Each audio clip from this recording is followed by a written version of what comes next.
Good afternoon. Welcome to the Premium Public Video Forecast Discussion. It's a little late. We had a power outage. That was interesting today. But I figured, you know what? It's the afternoon. There's a lot of interesting stuff going on. I wanted to cover it, including some thunderstorms that have fired up. First, we start off in the tropics. This is really interesting. The National Hurricane Center is really not picking up on this disturbance, but boy, I mean, take a look at it. It certainly has a nice circulation here. In the evolution right there. There we go. You can see that evolving. You got like a mid-level circulation right here, low-level circulation right here, a bit of a trough. And then you have another disturbance back here that is being monitored by the National Hurricane Center. You got another disturbance back here that really isn't showing a lot of activity or organization, but the GFS is really focusing in on this developing in the Caribbean. And then look at the convection that is starting to develop off of over the African continent that is moving towards the coast. That is a lot of tropical waves getting ready to travel along the intertropical convergence zone, and things could be picking up. Business is picking up in the tropical Atlantic. So certainly something that we're going to be keeping an eye on. Take a look at the winds here. This is from Earth.NewSchool. And .net, and clearly there's no organized tropical system yet, but you can see the trough axis here and a circulation trying to get its act together right where we have all of the convection firing up. So clearly something's starting to get its act together here, and the model guidance, including the European, the GFS, what have you, are all pointing towards if I can find it, there it is, development here. Now, I want to stress this. Do not trust the details until we have a closed warm core low pressure system, and even at that point, only go about 66 to maybe 120 hours out, somewhere in that ballpark. Other than that, anything beyond that is conjecture, okay? Because what you're basically watching, what you're basically doing here once you get out to 8-9 days out, is that you are ignoring the fact that this type of development fundamentally changes the 500 millibar pattern because of the introduction of latent heat release and how that builds up ridges to the north, and it could lead to a track that in here is basically moving straight to the west, but depending on the orientation and development of all these features, that could fundamentally change the way that this ridge here develops and whether or not we have a track up the coast through Florida towards the Gulf of Mexico or just out to sea. We have no clue. Even if that, we don't know whether it actually gets as strong or not. So it doesn't take much to disrupt these storms to get a little bit of dry air, and it creates a little bit of havoc. Perfect example was last weekend where we had a PTC4, potential tropical cyclone. It looked like it could become a tropical storm, if not a depression, while heading towards the Texas coast. And instead, it never developed because it never closed off the circulation, and we had a little bit of dry air inhibiting that development. So certainly the tropical Atlantic is starting to get a little bit more active here. We're going to have to watch to see how that takes shape, but I'm definitely going to be watching out for this disturbance here and see how it develops. Closer to home, well, we are certainly warming up. We have temperatures in the upper 80s to lower 90s in the Delaware River Valley, mid to upper 80s along the coast, lower to mid 80s over the interior with a nice southwesterly wind over much of the region aside from Long Island, where we have more of a south-southeasterly wind coming off and stabilizing the atmosphere.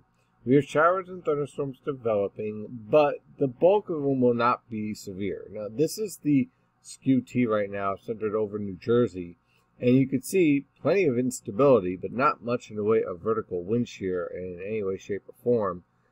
In fact, you take a look at the various levels here. We have plenty of moisture in place, clearly with precipitable water values over 1.5. And we clearly have plenty of instability in place. But take a look at your vertical wind shear. it's pretty weak. It's all focused in New England, and that's pretty much where we have our severe thunderstorm watch lined up. From Connecticut on into southern New England, pretty much right where we have our vertical wind shear located. And that's going to continue to be the case as we move on through the afternoon. You can see these showers and thunderstorms developing. Let's refresh this. From WeatherTap radar, by the way, if you're interested where the radar is coming from. We do have some severe thunderstorm warnings where, well, right over Connecticut, right where we have our vertical wind shear, just to the south of our warm front. And you can see more showers and thunderstorms are approaching from the west with our cold front that will be inching this way. This is called a prefrontal trough, and that's also instigating some showers and thunderstorms below severe levels, but these thunderstorms can produce some very heavy downpours in a short period of time, along with some occasional to frequent lightning and wind gusts over 40 miles per hour.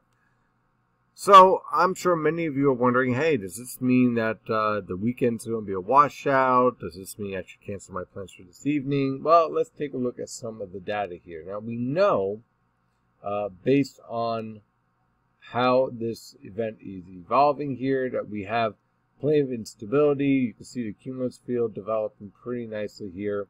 On the infrared satellite picture, notice along the cold front we have plenty of strong lifting, with the colder cloud tops clearly showing up.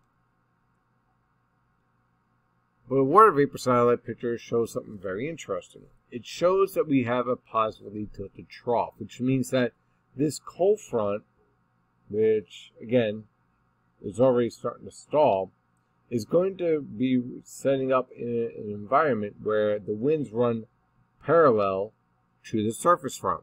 And that means we're dealing with a stalling cold front, a slowing cold front, and one that's going to be lingering right around the coastal waters or right around the coast. You can see the shortwave here. It's already starting to lose some punch here. Again, there's that positive orientation. Notice as it's digging south, it's more directed towards New England than it is towards the Ohio River Valley. So this tells me a couple things. One, that our cold front will be slowing down, and two, it's going to be featuring these little tiny short waves rotating around the base of this trough throughout the weekend, hanging and instigating the stationary front that's going to linger right on the coastal plain. So when we take a look at some of the model guidance again, here's the upper level winds for this weekend. Notice they're pretty much running parallel to the cold front. And you can see that at pretty much every level of the atmosphere. For tonight, again, you can see this jet streak is strongest right over southern New England. And again, that lines up very nicely with the vertical wind shear setting up right over New England. So again, that's why we're seeing the severe thunderstorms in those locations.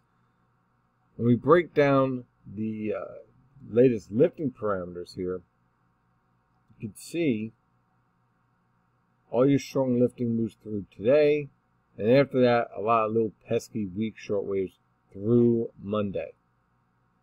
You see the same thing at 700 millibars and 850 millibars. Meanwhile, our Western Atlantic Ridge is trying to pump tropical air back into the region, but pretty much just fails as it's trying to do so.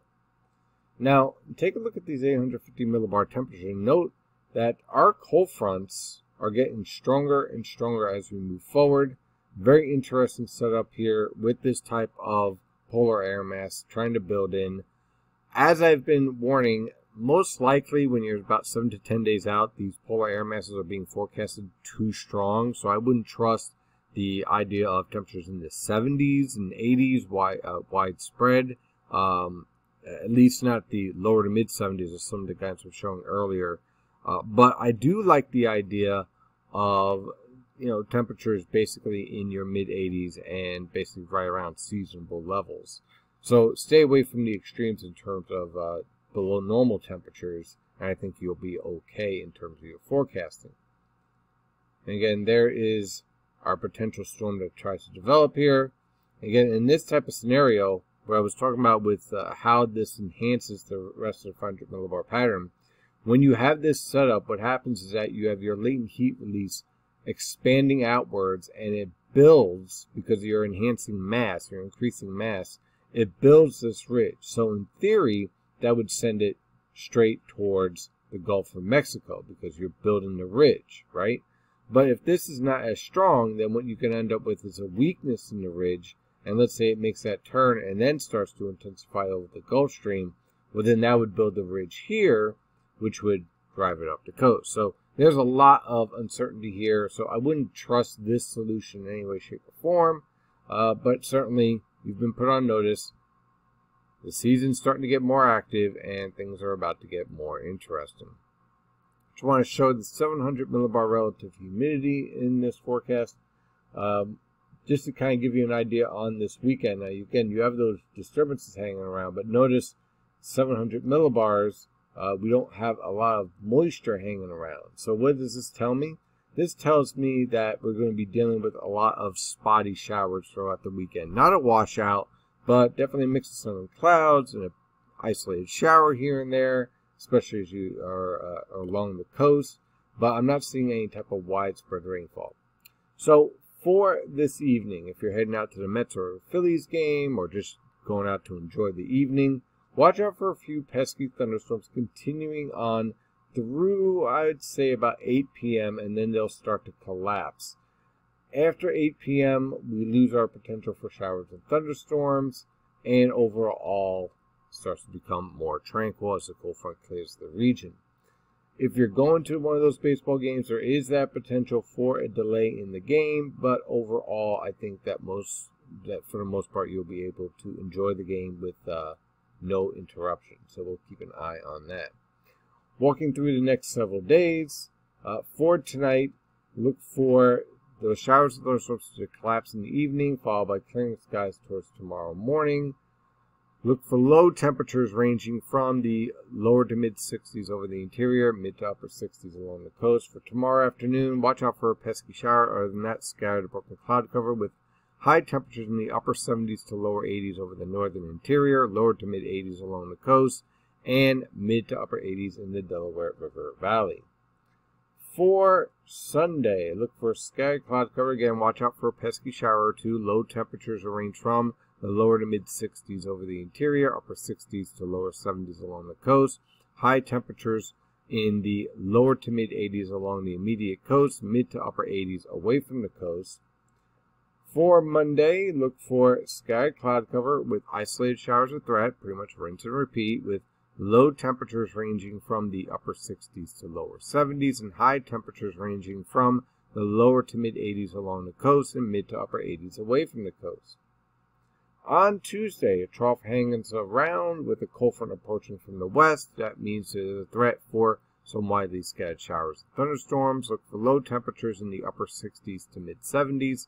High temperatures will range from the lower to mid 80s along the immediate coast, mid to upper 80s away from the coast.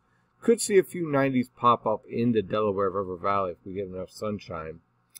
On Wednesday, the cold front clears the region. Can't rule out a few pesky showers with low temperatures in the mid to upper 60s over the interior, lower to mid 70s along the coast. High temperatures will range from the lower to mid 80s. And on Thursday, the first day of September, watch out for a pesky shower or two, but other than that, scattered broken cloud cover is expected. Look for low temperatures in the lower to mid 60s over the interior, upper 60s to lower 70s in your suburbs, and lower to mid 70s in your urban areas. High temperatures will range from the lower to mid 80s. And on Friday, look for scattered cloud cover with an isolated shower possible. Low temperatures will range from the upper 50s to lower 60s over the interior, mid to upper 60s along the coast. High temperatures in the upper 70s to lower 80s over the interior, and lower to mid 80s along the coast. That's your forecast discussion for today. Have a wonderful weekend, and as always, stay safe out there.